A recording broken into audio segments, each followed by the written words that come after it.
धोंडी यांची एक कविता आहे, तिलाही थोडे समजून घ्या. ही एक कविता आपल्या सर्व महिलांवर आधारित आहे, की जे आपण रोजच्या जीवनात सर्वांकडून आपल्याला जे ऐकायला मिळतात गोष्टी आपल्या घरातल्यांकडून, त्याच्यावरती कविता एक आधारित आहे. मी वाचल्यानंतर मला ती कविता आवडली आणि आपल्या सर्वांना ती समर्पित आहे असं वाटतं मला, म्हणून मला असं वाटतं ती कविता सादर करावी.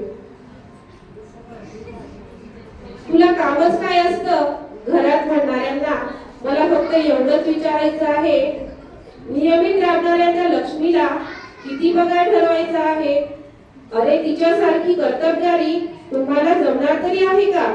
24 तास राबणारी बाई तुम्हाला परवडणार तरी आहे का? उठून आजारपणातही सर्वांसाठी सर्वच करते, स्वतःलाही थोडा आराम व्हावा हेच ती विसरते. विश्राम घेतलाच थोडा तिने जरी तर म्हणतात दिवसभर लोळतच पडलेली असते. थकून भागून बिचारी बसली जरी कोपऱ्याला, देखत नाही कोणालाच म्हणून जाताना तिला उठवायला. वस्तू नव्हे भोग्याची ती त्यागाची ही मूर्ती आहे.